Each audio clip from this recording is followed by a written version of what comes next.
Tourist guides ಅಲ್ಲ, ಇಲ್ಲಿ ಆಗಲೇ ಕೇಳಿದೆ ಗೈಡ್ಸ್ ಏನೋ ಅವರು ಬಂದಿಲ್ಲಂತೆ. ಸೊ ಅದಕ್ಕಾಗಿ ಸರ್ ಎಲ್ಲ ಹೇಳ್ತಾ ಇದ್ದಾರೆ ತಿಳ್ಕೊಂಡೆ. ಈಗ ನೀವು ದೇವಸ್ಥಾನ ನೋಡಿದಾಗ ನಮ್ಮಲ್ಲಿ ಬೇಸಿಕ್ ಏನು ಕ್ಲಾಸಲ್ಲಿ ಹೇಳಿದರು, ಬಾಲಚಂದ್ರ ಜೈನ್ ಅವರು ಬಂದು ಜಾನಪದ ಮತ್ತು ಈ ದೇವಸ್ಥಾನಗಳಲ್ಲಿ ಕಲಾಕಾರಗಳು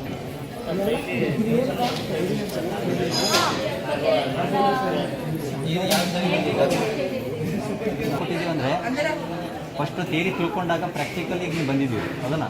ಸೊ ಪ್ರಾಕ್ಟಿಕಲಲ್ಲಿ ಇದ್ದಾಗ ಈಗ ನಾನು ಏನೇನು ನನಗೂ ಗೊತ್ತಿಲ್ಲ, ನಾನು ಆ್ಯಕ್ಚುಲಿ ಇದು ಗೈಡ್ಸ್ ಅವರು ನಿಲ್ದಿದ್ದಕ್ಕಾಗಿ. ಸೊ ನಾವು ಈಗ ತಿಳ್ಕೊಬೇಕು ಈಗ ಫಿಸಿಕಲ್. ಈಗ ಯಾವ ಶೈಲಿಲಿದೆ ಹೇಳಿದ್ದಾರೆ ದೇವಸ್ಥಾನ? ದ್ರಾವಿಡ ಶೈಲಿಲಿ. ಮತ್ತು ಯಾವ್ಯಾವ ಶೈಲಿಗಳು ದೇವಸ್ಥಾನ ಮೇಲೆ? ವೈಷ್ಣವ ಒಬ್ಬರು ಹೇಳಿ. ಮೂರು ಶೈಲಿ ಇದೆ ಸರ್. ಒಂದು ನಿಮಿಷ. ಹಾಂ ಡಾಕ್ಟರ್ ಹೇಳಿ ನೀವು. ದ್ರಾವಿಡ ಶೈಲಿ, ನಾಗರ ಶೈಲಿ ಮತ್ತು ವೇಸರ ಶೈಲಿ. ಎರಡು ಕಂಬೈಂಡ್ ಆಗಿರೋದ್ರೆ ಮೂರನೇದೇ ವೇಸರ ಶೈಲಿ ಅಂತ ಕರೀತಾರೆ. ವೇಸರ ಶೈಲಿ. ಈಗ ನಮ್ಮ ಯಾವ ದೇವಸ್ಥಾನ ಈ ಯಾವ ಶೈಲಿ ಇದೆ? ದ್ರಾವಿಡ ಶೈಲಿ. ದ್ರಾವಿಡ ಶೈಲಿ. ಸೊ ಇಲ್ಲಿ ಪೂರಕವಾಗಿ ಅದೇ ಸಂಬಂಧಗಳು ಏನೇನಿದ್ವು. ಬಟ್ ನಮ್ಮ ಪೂರ್ವಜರು ಹಿಂದೆ ಮಾಡ್ತಕ್ಕಂತಹ ಶಿಲಾಶಾಸನಗಳಾಗಲಿ ಇವೆಲ್ಲ ಏನಾಗುತ್ತೆ ನಮಗೀಗ ನೋಡ್ಲಿಕ್ಕೆ ಒಂದು ಸಿಗ್ತವೆ, ಹೌದಲ್ಲ? ಸೊ ಅದಕ್ಕಾಗಿ ಪ್ರತಿಯೊಂದಕ್ಕೊಂದು ಅರ್ಥ ಇದೆ. ಸೊ ನೀವೇನಾಗುತ್ತೆ ಗೈಡ್ ಆದವರು ಇವೆಲ್ಲವೂ ಕೂಡ ತಿಳ್ಕೊಬೇಕಾಗತ್ತೆ.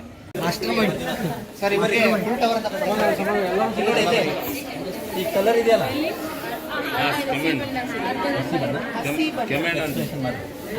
ಅದು ಕೆಂಪು ಕಲರು ಅರಿಶಿನ, ಅದನ್ನ ಹಾಕಿ ಅದನ್ನ ಮಿಕ್ಸ್ ಮಾಡಿರೋ ಹಸಿ ಬೆಲ್ಲ. ಅದು ಸಿಗಲ್ಲ ಏನು ನಾಲೆಜ್. ಜಸ್ಟ್ಲಿ ಅವರು ತೆರಿಗಡೆ ತೋರಿಸಿದ್ದಾರೆ ಪ್ರಾಕ್ಟಿಕಲ್. ಜಾಸ್ತಿ ಬಣ್ಣ ಆಗಿದೆ ನೋಡಿ, ಕೈ ಮುಟ್ಕೊಂಡು ಹೆಂಗಿದೆ, ಆಯಿಲ್ ಬಣ್ಣ ಹೆಂಗಿದೆ ಮೇಡಮ್, ಏನೇನಾಗಿದೆ ಮಿಕ್ಸ್ ಮಾಡಿದ್ದಾರೆ? ಕೆಮ್ಮಣ್ಣು, ಅರಿಶಿನ, ಸುಣ್ಣ ಅದನ್ನೆಲ್ಲ ಮಿಕ್ಸ್ ಮಾಡಿ ಅದನ್ನ ಬಣ್ಣ ತಯಾರು ಮಾಡಿ ಬಣ್ಣ ಮಾಡಿ ತಯಾರು ಮಾಡಿ ದೇವಸ್ಥಾನಗಳು ಹಾಕ್ತಾರೆ. ಇವೆಲ್ಲ ನಮ್ಗೆ ಗೊತ್ತಿರ್ಬೇಕು. ನಾವು ಗೈಡ್ ಆದಾಗ ಇವೆಲ್ಲ ನಮ್ಮ ಮಾಹಿತಿ ಇರಬೇಕು. ಜೊತೆಗೆ ಚಿತ್ರ ನೋಡಿದಾಗ ಒಬ್ಬ ಹೆಣ್ಣು ಮಗಳು ಎಷ್ಟು ಅಂದರೆ ರುದ್ರಾವತಾರ ತಾರ್ತದೆ ಅನ್ನೋದನ್ನ ಪುರಾಣದಲ್ಲಿ ಹೇಳ್ತಾರೆ. ಅಂದರೆ ಅನ್ಯಾಯಗಳನ್ನ ಸಹಿಸಲ್ಲ ಅನ್ನೋದನ್ನ ತೋರಿಸೋ ರೀತಿ ಚಿತ್ರಗಳಿರ್ತವೆ ನೋಡಿ. ಈಗ ಚಾಮುಂಡಿ ಆದವಳು ಕಾಳಿ ಆದದ್ದನ್ನು ಚಿತ್ರವನ್ನು ತೋರಿಸೋದು ಅಂದರೆ ತನ್ನ ವಿರುದ್ಧ ನಡೆದಾಗ ಯಾವ ರೀತಿ ಇದೆ ಅನ್ನೋದು. ಹಿಂದೆ ನಡ್ತಕ್ಕಂಥ ಸನ್ನಿವೇಶಗಳು ನಾವು ಚಿತ್ರದ ಮುಖಾಂತರ ಏನಾಗುತ್ತೆ ಜನರಿಗೆ ತಿಳಿಸ್ಕೊಡ್ಬೇಕು.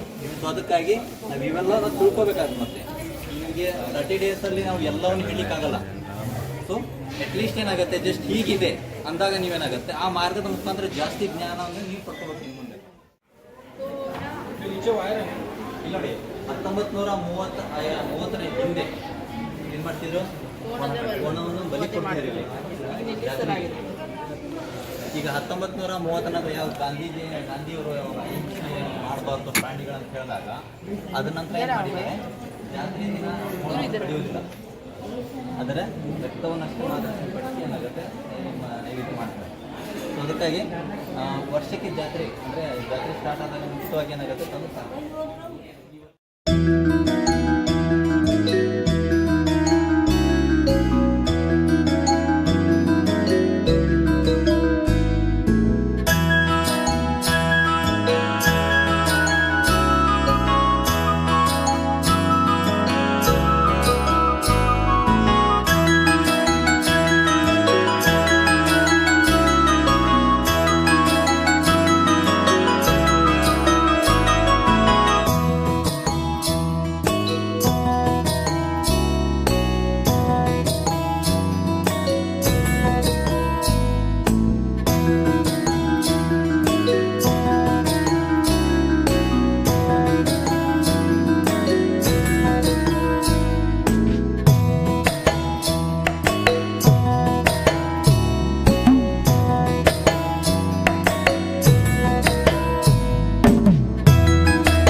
ಮಧುಕೇಶ್ವರ ಅಂತ ಹೇಳ್ತೀವಿ.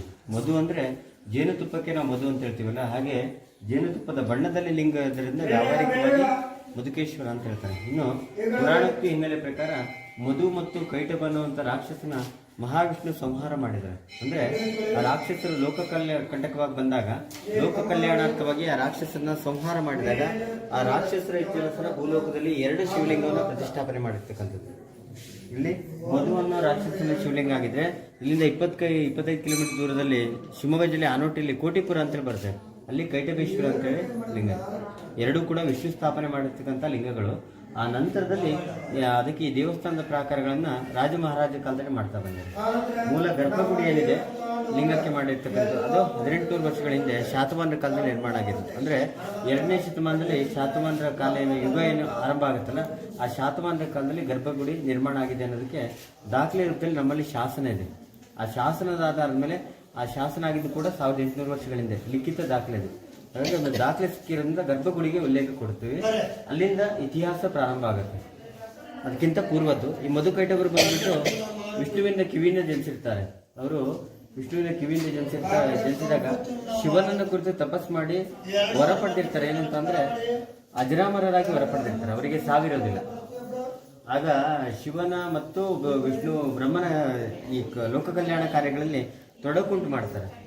ಅವರಿಬ್ರು ಒಂದು ತೊಡಕುಂಟಾದಾಗ ವಿಷ್ಣುವಿನಲ್ಲಿ ಮೊರೆ ಹೋಗ್ತಾರೆ. ನಿನ್ನ ಮಕ್ಕಳಿಂದ ನಮಗೆ ಸಮಸ್ಯೆ ಆಗ್ತದೆ, ಲೋಕ ಕಲ್ಯಾಣ ಕಾರ್ಯಗಳು ಮಾಡೋದಕ್ಕೆ ಸಾಧ್ಯ ಆಗ್ತಾ ಇಲ್ಲ, ಅವರನ್ನು ಸಂವರ್ಸಿ ಲೋಕ ಕಲ್ಯಾಣ ಕಾರ್ಯ ಮಾಡು ಅಂತ ಹೇಳಿದಾಗ ಮಹಾವಿಷ್ಣು ಅವರನ್ನು ಸಂವರ್ಸಕ್ಕಂತೇಳಿ ಹೋಗ್ತಾರೆ.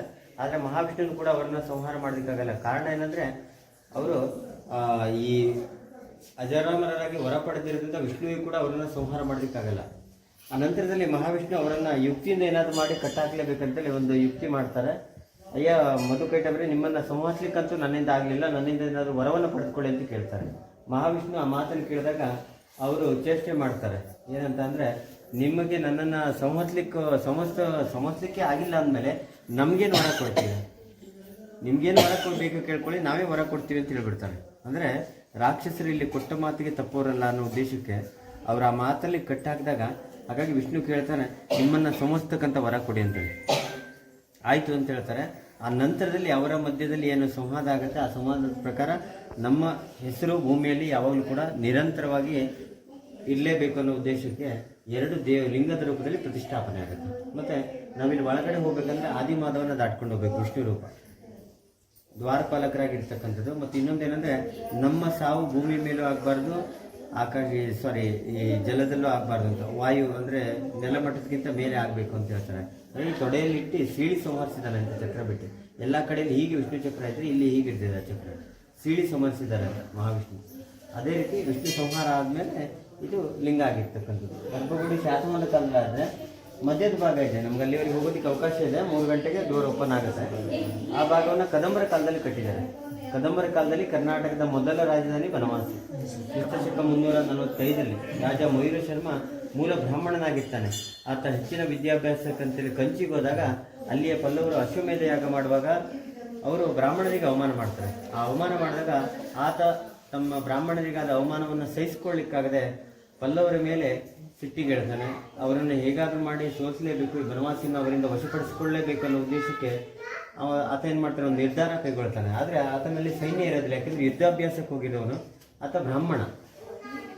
ಆಗ ಏನು ಮಾಡ್ತಾನೆ, ತನ್ನ ಬ್ರಾಹ್ಮಣತ್ವ ಬಿಟ್ಟು ಕ್ಷತ್ರಿಯ ಧರ್ಮ ಸ್ವೀಕಾರ ಮಾಡಿದಾಗ ಗುಡ್ಡಗಾಡು ಜನರನ್ನೆಲ್ಲ ಒಟ್ಟು ಮಾಡ್ತಾನೆ.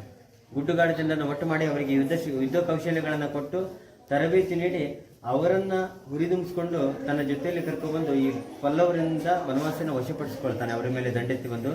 ಆಗ ಕ್ರಿಸ್ತಶಕ 345 ಪ್ರಥಮ ಕನ್ನಡ ರಾಜಧಾನಿಯಾಗಿ ಹೊರಹೊಮ್ಮುತ್ತೆ. ನಾವು ಇವತ್ತೇನು ಕನ್ನಡ ಮಾತಾಡ್ತಿದ್ದೀವಿ, ಅದಕ್ಕೆ ಕಾರಣ ಕದಂಬರು ಹುಟ್ಟಿದ್ದು ಬನವಾಸಿಯಿಂದ ಉಲ್ಲೇಖ ಇದೆ. ಅವರ ಕುಲದೈವ ಮಧುಕೇಶ್ವರ, ಅವರು ಕದಂಬ ವೃಕ್ಷದ ಕೆಳಗೆ ವಾಸ ಮಾಡ್ತಿದ್ರು ಅನ್ನೋ ಉದ್ದೇಶಕ್ಕೆ ಅವರಿಗೆ ಕದಂಬರು ಅಂತ ಹೆಸರು ಬಂದಿದೆ. ಮೂಲತಃ ಕದಂಬರ ಕಾಲದಲ್ಲಿ ಗರ್ಭಗುಡಿ ನಿರ್ಮಾಣ, ಸಂಕಲ್ಪ ಮಂಟಪದ ಮಧ್ಯಭಾಗ ನಿರ್ಮಾಣ ಆದ ನಂತರದಲ್ಲಿ ಈ ಭಾಗ ಏನಿದೆಯಲ್ಲ, ಹೊರಗಡೆ ಭಾಗ ಇದನ್ನು 10 ಮತ್ತು 12ನೇ ಶತಮಾನದಲ್ಲಿ ಬಾದಾಮಿ ಚಾಲುಕ್ಯರ ಕಾಲದಲ್ಲಿ ನಿರ್ಮಾಣ ಮಾಡಿದ್ದಾರೆ. ಅಂದರೆ ಒಂದೇ ಕಾಲಮಾನದಲ್ಲಿ ಒಂದೇ ರಾಜಮನೆತನದವರು ಕಟ್ಟಿರ್ತಕ್ಕಂಥ ಗುಡಿ ಇದೆಲ್ಲ ಹಂತ ಹಂತವಾಗಿ ನಿರ್ಮಾಣ ಆಗ್ತಾ ಬಂದಿದೆ. 2ನೇ ಶತಮಾನದಿಂದ 14-16ನೇ ಶತಮಾನದವರೆಗೂ ಕೂಡ ಅಭಿವೃದ್ಧಿ ಆಗಿದೆ. ಆ ಲಿಂಗದಿಂದ ನಂದಿಯವರೆಗೆ 5 ಮಂಟಪಗಳು ಬರ್ತವೆ. ಲಿಂಗ ಇರ್ತಕ್ಕಂಥದ್ದು ಮೂಲ ಗರ್ಭ ಮಂಟಪ. ಎರಡನೇ ಭಾಗ ಸಂಕಲ್ಪ ಮಂಟಪ. ಅಂದರೆ ಇವತ್ತು ದೇವಸ್ಥಾನಗಳಲ್ಲಿ ಪೂಜೆ ಪುನಸ್ಕಾರ ಮಾಡ್ತೀರಂದ್ರೆ ನಮ್ಮ ರಾಶಿ ನಕ್ಷತ್ರಗಳನ್ನು ಕೇಳಿ ಅರ್ಚಕರು ಸಂಕಲ್ಪ ಮಾಡುವಂಥ ಸ್ಥಳ ಅದು ಸಂಕಲ್ಪ ಮಂಟಪ. ಅದೇ ಬಾಗಿಲಿಂದ ಹೊರಗಡೆ ಭಾಗ ಇದು ಸಭಾ ಮಂಟಪ. ಅಂದರೆ ರಾಜ ಮಹಾರಾಜ ಕಾಲಗಳಲ್ಲಿ ಏನು ರಾಜ ಪುರೋಹಿತರುಗಳು ಇರ್ತಿದ್ದಿಲ್ಲ, ಆ ರಾಜ ಪುರೋಹಿತರುಗಳು ಇಲ್ಲಿ ರಾಜ ಸಭೆಗಳನ್ನು ನಡೆಸ್ತಿದ್ರು ಅಂತ. ಈಗೂ ಕೂಡ ದೇವಸ್ಥಾನದ ಪುರೋಹಿತರು ಅಂತ ಹೇಳ್ತಾರೆ. ಆ ಪುರೋಹಿತರು ಈ ಯುಗಾದಿ ಮತ್ತು ಸಂಕ್ರಾಂತಿ ಅಂತ ವಿಶೇಷ ದಿವಸಗಳಲ್ಲಿ ಇಲ್ಲಿ ಪ್ರವಚನ ಮಾಡ್ತಾರೆ. ಅವರಿಂದ ಪ್ರವಚನ ಆಗುತ್ತೆ. ಆ ಪದ್ಧತಿ ಇನ್ನೂ ನಡ್ಕೊಂಡ್ಬಂದಿದೆ. ಹಾಗೆ 4ನೇ ಮಂಟಪ ಬಂದ್ಬಿಟ್ಟು ನೃತ್ಯ ಮಂಟಪ. ವಿಶೇಷವಾಗಿ ನಾವು 11ನೇ ಶತಮಾನದಲ್ಲಿ ಚಾಮರಸನ ಪ್ರಭುಲಿಂಗ ಲೀಲೆ ಅಂತೇಳಿ ಒಂದು ಚರಿತ್ರೆ ಸೃಷ್ಟಿಯಾಗಿರೋದು ಕೇಳ್ತೀವಿ. ಇಲ್ಲಿ ಚಾಮರಸನ ಪ್ರಭುಲಿಂಗ ಲೀಲೆಯಲ್ಲಿ ಅಲ್ಲಮನು ಮದ್ದಳಾಕಾರನಾಗಿ ಬಂದು ಮಾಯೆಯನ್ನು ಗೆದ್ದಂಥ ಒಂದು ಚರಿತ್ರೆ ಇದೆ. ಅಂದರೆ ಇಲ್ಲಿ ಈ ಸ್ಥಳಕ್ಕೆ ಯಾಕೆ ವಿಶೇಷ ಒಂದು ಸ್ಥಾನಮಾನ ಕೊಟ್ಟಿದ್ದಾರೆ ಅಂದರೆ, ನಮ್ಮಲ್ಲಿ ಈ ದೇವಸ್ಥಾನಗಳಲ್ಲಿ ನಿತ್ಯ ಅಷ್ಟಾವಧಾನ ಸೇವೆಗಳು ಅಂತೇಳಿ ಬರ್ತವೆ. ಅವುಗಳಲ್ಲಿ ನೃತ್ಯ ಸೇವೆ ಕೂಡ ಒಂದು. ಇಲ್ಲಿ ಮಾಯಾದೇವಿ ನೃತ್ಯ ಸೇವೆ ನೀಡ್ತಿದ್ರು. ಪ್ರತಿನಿತ್ಯ ಭಗವಂತನಿಗೆ ನೃತ್ಯ ಸೇವೆ ನೀಡುವಾಗ ಆಕೆ ಬಹಳ ಗರ್ವದಿಂದ ಇರ್ತಾಳೆ. ಇಲ್ಲಿ ಮಾಯಾದೇವಿ ಅಂದರೆ ತಾಯಿ ಪಾರ್ವತಿ ಅಂಶ, ಪಕ್ಕದಲ್ಲಿ ಪಾರ್ವತಿಗಳಿದೆ. ಆಕೆಯದೇ ಒಂದು ಅಂಶ ಮಾಯಾದೇವಿ. ಆಕೆ ನೃತ್ಯ ಸೇವೆ ನೀಡುವಾಗ ಅವಳ ಗರ್ವವನ್ನು ಭಂಗ ಮಾಡಬೇಕನ್ನೋ ಉದ್ದೇಶಕ್ಕೆ ಸ್ವಯಂ ಶಿವನೇ ಅಲ್ಲಮ ಪ್ರಭುನ ರೂಪದಲ್ಲಿ ಬರ್ತಾನೆ. ಬಂದ್ಬಿಟ್ಟು ಮೃದಂಗ ಬಾರಿಸಿ ಆ ಮಾಯೆಯ ಗರ್ವವನ್ನು ಹೋಗಲಾಡಿಸ್ತಾನೆ ಅಂತ. ಹಾಗಾಗಿ ಈ ಸ್ಥಳಕ್ಕೊಂದು ವಿಶೇಷ ಅರ್ಥ ಇದೆ. ಇಲ್ಲಿಂದ ಮುಂದೆ ಅವಳು ಶಿಕಾರಿಪುರದ ಹತ್ರ ಬಂದಳಿಕೆ ಅಂತೇಳಿ ಊರಿದೆ, ಅಲ್ಲಿ ಹೋಗಿ ನೆಲೆಸ್ತಾಳೆ. ಅಂದರೆ ಬಂದಳಿಕೆ ಅಂತೇಳಿ ಊರ ಹೆಸರಾಗಿದೆ. ಮತ್ತು ನಮಗೆ 4 ಹೊಳಪಿನ ಕಂಬಗಳು ಕಾಣ್ತಾವಲ್ಲ ನೃತ್ಯ ಮಂಟಪದಲ್ಲಿ, ವಿಶೇಷವಾಗಿ 4 ಕಂಬಗಳನ್ನು ಮಿರರ್ ಇಮೇಜಲ್ಲಿ ಬಳಸ್ಕೊಂಡಿದ್ದಾರೆ. ಈ 12ನೇ ಶತಮಾನದಲ್ಲಿ ಅವತ್ತಿನ ಕಾಲದಲ್ಲಿ ಈ ನೃತ್ಯ ವೀಕ್ಷಣೆಗೆ ಬೆಂಚ್ ಹಾಕಿದಾರಲ್ಲ ಸುತ್ತಲೂ ಕೂತ್ಕೊಂಡು ನೋಡೋರಿಗೆ, ಆ ನೃತ್ಯ ವೀಕ್ಷಣೆಗೆ ಕುಳಿತಾಗ ಈ ಕಂಬಗಳೆಲ್ಲ ಮರೆ ಆಗ್ತಿತ್ತು. ಎಲ್ಲೂ ಕೂಡ ನೃತ್ಯ ವೀಕ್ಷಣೆ ಮಾಡೋದಕ್ಕೆ ಆಗ್ತಿರ್ಲಿಲ್ಲ. ಮಿರರ್ ಇಮೇಜಲ್ಲಿ ಆ ಕಂಬ ಕ್ರಿಯೇಟ್ ಮಾಡಿರೋದ್ರಿಂದ ಅವರ ಅಪೋಸಿಟ್ ಇರೋ ಕಂಬದಲ್ಲಿ ಬೀಳೋ ಪ್ರತಿಫಲನ ನೋಡಿ ತಿಳ್ಕೊಳ್ತಿದ್ರು. ಆದರೆ ಅವತ್ತಿನ ಕಾಲದಲ್ಲಿ ಎಷ್ಟು ಸತ್ಯಾಂಶಗಳಿತ್ತು, ಎಷ್ಟು ಕ್ಲಿಯರಿಟಿ ಇತ್ತು ಅನ್ನೋದು ಗೊತ್ತಿಲ್ಲ. ಬಟ್ 800 ವರ್ಷ ಕಳೆದಿರ್ತಕ್ಕಂಥ ಪ್ರಕಾರ ಇವತ್ತು ಸ್ವಲ್ಪ ಮಟ್ಟಿಗೆ ರಿಫ್ಲೆಕ್ಷನ್ ಕಾಣಿಸುತ್ತೆ. ತುಂಬ ಕ್ಲಿಯರಿಟಿ ಕಾಣಿಸಿದ್ರು ಕೂಡ ರಿಫ್ಲೆಕ್ಷನ್ ಕಾಣಿಸ್ತಾ ಇದೆ. 3 ಲೋಕದ ಕಲ್ಪನೆಯನ್ನು ಒಂದೇ ಮಟ್ಟದಲ್ಲಿ ಮಾಡಿರ್ತಕ್ಕಂಥ. ನಾವೀಗ 3 ಲೋಕ ಅಂತ ಕೇಳಿದಾಗ ಪಾತಾಳ ಲೋಕ, ಭೂಲೋಕ, ಸ್ವರ್ಗಲೋಕ ಅಂತ ಹೇಳ್ತೀವಿ. ಪಾತಾಳ ಲೋಕದಲ್ಲಿ ಈಗ ಮಾತಲ್ಲಿ ಹೇಳ್ತಾ ಇರ್ತೀವಿ ನೋಡಿ, ಜಗತ್ತನ್ನು ಆದಿಶೇಷ ತನ್ನ ತಲೆ ಮೇಲೆ ಹೊತ್ತು ನಿಂತಿದ್ದಾನೆ ಅಂತ. ಕಾಲ್ಪನಿಕವಾಗಿದ್ದು ಕೂಡ ಚಿತ್ರ ಲೋಕದಲ್ಲಿ ಕೆತ್ತಿರೋದು. ಆದಿ ದುರ್ಮಾತಾದ ಮೇಲೆ ಆದಿಶೇಷ ಇದ್ರೆ 4 ದಿಕ್ಕಲ್ಲಿ ಇರ್ತಕ್ಕಂಥ 8 ಆನೆಗಳನ್ನು ಅಷ್ಟದಿಗ್ಗಜರು ಅಂತ ಕರೀತಾರೆ. ಅಂದ್ರೆ ಈ ಭೂಲೋಕ ಅವರ ಬೆನ್ನ ಹೆಗಲ ಮೇಲೆ ಇರ್ತಕ್ಕಂಥದ್ದು. ಆ ಒಂದು ಶೈಲಿ ಕಳ್ಕೊಂಡಿದೆ. ಆ ನಂದಿಯ ಕಣ್ಣಿನ ಕಲ್ಪನೆ ತಗೊಂಡ ಚಿಕ್ಕದು ಬರುತ್ತಲ್ಲ, ಅಷ್ಟು ಚಿಕ್ಕ ಚಿಕ್ಕ ಮೂರ್ತಿ ಕೂಡ ಕೆತ್ತಿದ್ದಾರೆ. ಅವುಗಳಲ್ಲಿ 2 ಇತಿಹಾಸ ಬುಕ್ಕಲ್ಲಿ ಅಳವಡಿಕೆ ಮಾಡಿರೋದು. ಕಡ್ಲೆ ತಿಂತಾ ಇರೋ ಮಾರುತಿ, ಹಾಗೆ ಲಾಸ್ಟ್ ಇರೋದು ಕಬ್ಬು ತಿಂತಾ ಇರೋ ಮಾರುತಿ. ತುಳಸಿ ಇಟ್ಟಿದಾರಲ್ಲ, ಸಾರಿ ಪತ್ರ ಇಟ್ಟಿರೋದು ಕಬ್ಬು ತಿಂತಾ ಇರೋ ಮಾರುತಿ. ವಿಶೇಷತೆ ಇದೆ ಇದಕ್ಕೂ ಕೂಡ, ಸುಮ್ಮನೆ ಮಾಡಿಲ್ಲ. ಹಿಂದೆಲ್ಲ ತೋಟಗಳಲ್ಲಿ ಗದ್ದೆಗಳಲ್ಲಿ ಪೂರ್ವಜರು ತಾವು ಬೆಳೆದಂಥ ಬೆಳೆಗಳಿಗೆ ಹಾನಿಯಾಗಬಾರ್ದು ಮಂಗಗಳಿಂದ ಅಂತೇಳಿ ಒಂದು ಕಾಲದಲ್ಲಿ ಪೂಜೆ ಮಾಡ್ಕೊಂಡು ಹೋಗ್ತಿದ್ರು. ಇವತ್ತಿನ ಕಾಲದಲ್ಲಿ ನಮ್ಮ ಜನ್ರೇಷನಲ್ಲಿ ಭಗವಂತನಿಗೆ ಒಂದು ನಮಸ್ಕಾರ ಮಾಡ್ಕೊಂಡು ಹೋಗ್ತೀವಿ. ನಮ್ಮ ಫ್ಯಾಮಿಲಿ ಬಂದರೂ ಕೂಡ ಅಲ್ಲೇ ನಮಸ್ಕಾರ ಮಾಡೋದು ಹೋಗೋದು. ಬಟ್ ಇದನ್ನು ಯಾರೂ ನೋಡೋಲ್ಲ. ಅಂದರೆ ವಿಶೇಷವಾಗಿ ಅವತ್ತಿನ ಕಾಲದಲ್ಲಿ ಪೂಜೆ ನಡೀತಿತ್ತು ಅಂತ ಒಂದು ಕಾಲದಲ್ಲಿ. ಇವಾಗ ಪೂರ್ವಜರು ಬಂದರೆ, ಹಿರಿಯರು ಬಂದಾಗ ಇದಕ್ಕೊಂದು ನಮಸ್ಕಾರ ಮಾಡ್ಕೊಂಡೇ ಹೋಗ್ತಾರೆ. ಕಡ್ಲೆ ಮಾರುತಿ, ಕಬ್ಬಿನ ಮಾರುತಿ ಅಂತೇಳಿ ಇತಿಹಾಸನೇ ಇದೆ. ಅಷ್ಟು ಚಿಕ್ಕ ಕಲಾಕೃತಿ ಕೂಡ ಕೆತ್ತಿರೋಕ್ಕೆ ಸಾಕ್ಷಿ. ಮತ್ತು ಅದ್ರ ಹಿನ್ನೆಲೆ ಆ ರೀತಿ ಇದೆ.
ಯುದ್ಧದಲ್ಲಿ ಕೆತ್ತಿರ್ತಕ್ಕಂಥ ಆದಿಶೇಷ ಇದು.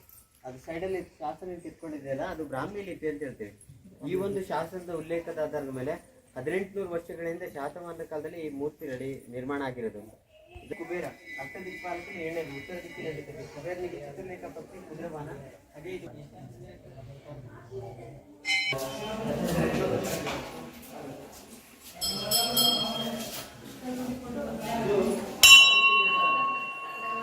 ಎಲ್ಲ ಕಡೆಯಲ್ಲಿ ನಮ್ಮಲ್ಲಿ ನವರಾತ್ರಿ ಉತ್ಸವಗಳ ಬಗ್ಗೆ ಹೇಳ್ತಿಲ್ಲ. ಮೈಸೂರಲ್ಲಿ ಹೇಗೆ ತಾಯಿ ಚಾಮುಂಡಿಗೆ ನವರಾತ್ರಿ ಉತ್ಸವದಲ್ಲಿ ಹೇಗೆ ಏನು ಅವತಾರಗಳನ್ನು ಮಾಡ್ತಾರಲ್ಲ, ಅದೇ ರೀತಿ ನಮ್ಮಲ್ಲಿ ಕೂಡ ತಾಯಿ ಪಾರ್ವತಿಗೆ 9 ದಿವಸ 9 ಅವತಾರ ಕೊಡ್ತೀವಿ. ಪ್ರತಿ ದಿವಸ ಅಲಂಕಾರಗಳನ್ನು ಬದಲಾವಣೆ ಮಾಡ್ತಾರೆ. ಹಳೆ ಕಾಲದ ಆಭರಣಗಳನ್ನು ಹಾಕಿ ತುಂಬಾ ಚೆನ್ನಾಗಿ ಅಲಂಕಾರ ಮಾಡಿ ಒಂದೊಂದು ದಿವಸ ಒಂದೊಂದು ಅವತಾರ ತೋರಿಸ್ತಾರೆ ನವದುರ್ಗಿರ ಅವತಾರದಲ್ಲಿ.